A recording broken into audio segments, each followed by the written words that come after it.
Salut!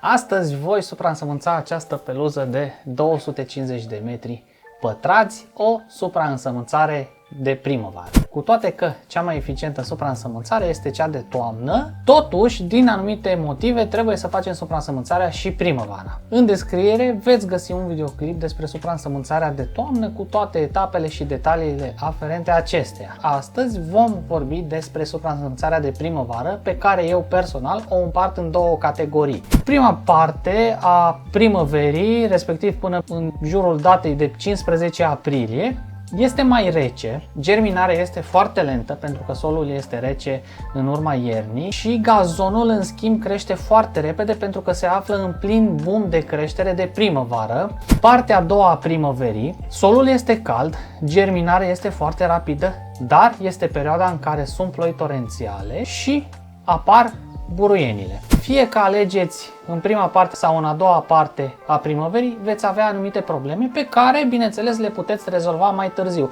Acum rămâne voi să decideți în care parte considerați că v-ar fi mai de ajutor să faceți această supraînsămânțare.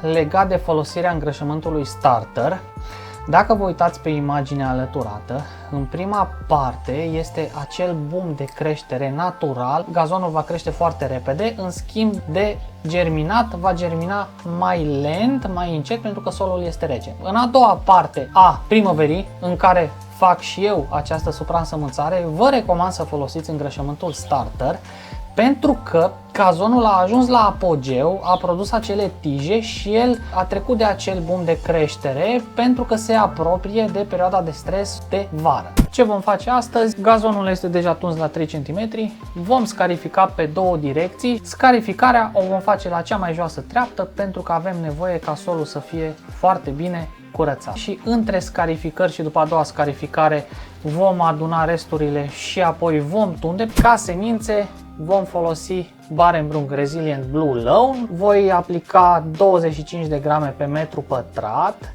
și cu ocazia aceasta voi testa un nou produs de la Holland Farming, primim pentru test, și anume Mycoforce Grass Seed Coat.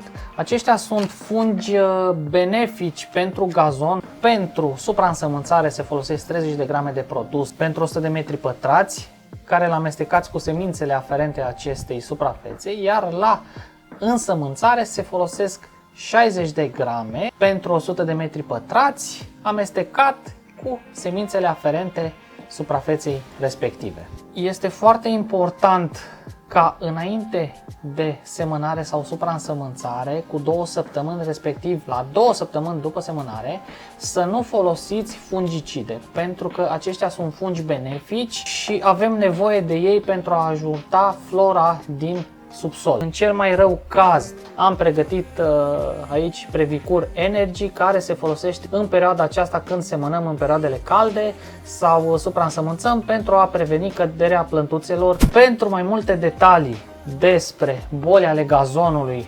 identificare, prevenire și tratare, găsiți un link în descriere cu un videoclip unde am prezentat 9 boli ale gazonului cauzate de fungi. După semănare folosim un top dressing format din 2 părți nisip și o parte turbă de la Gramoflor. Îl vom distribui cu acest spreader.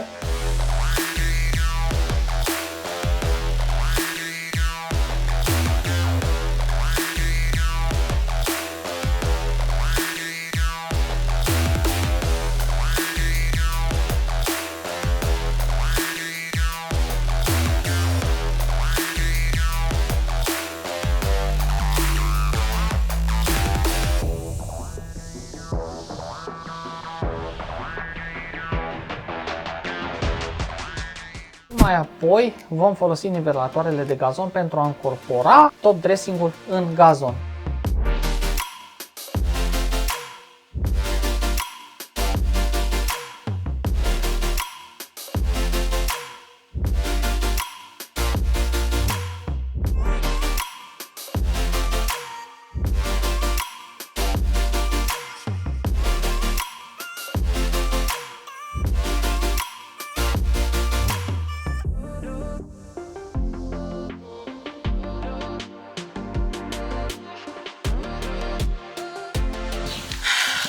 foarte fain și de ajutor acest nivelator, pe care vi-l puteți face și voi.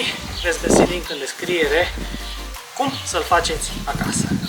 După ce vom efectua și operațiunea de încorporare cu nivelatorul, vom folosi tăvălugul pentru a lipi foarte bine semințele de substrat. S-a lăsat seara, am terminat de încorporat top dressing-ul, este foarte ok și voi tăvălugi. De fertilizat voi aplica mâine fertilizantul și tot mâine vom pregăti sistemul pentru irigare pentru o săptămână de zile până când vor germina semințele. Vom încerca prima oară cu 2 irigări și consider că vor fi suficiente, având în vedere că nu se anunță peste 25 de grade zile consecutive.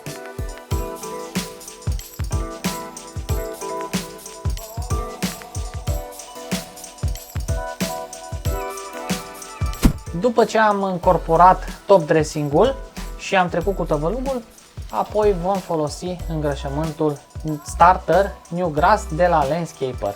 Voi folosi 35 de grame pe metru pătrat și apoi vom iriga foarte bine.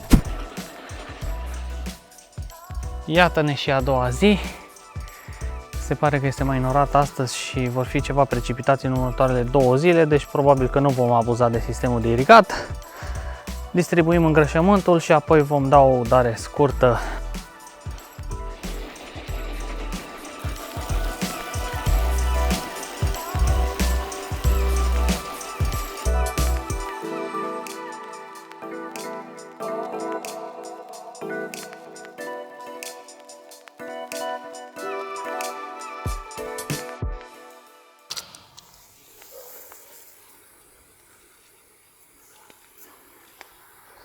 Acum că am terminat de supraînsămânțat, voi urmări pe o perioadă de 3 săptămâni și vom vedea cum se dezvoltă gazonul, iar dacă apar cumva probleme, le voi documenta și le veți regăsi în acest material până la sfârșit.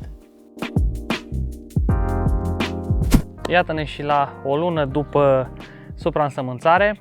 Totul a decurs așa cum trebuie să fie și anume foarte bine. După cum vedeți în imaginile alăturate, locurile pe unde a fost săpat șanțul pentru modificarea sistemului de irigat se închide ușor, în unele locuri abia dacă mai este observabil. Voi aplica 40 de grame de Landscaper Stress Control, îngrășământul ideal pentru vară, și mai apoi voi veni și cu un feedback peste 5-6 zile când voi face finalul acestei supraînsămânțări.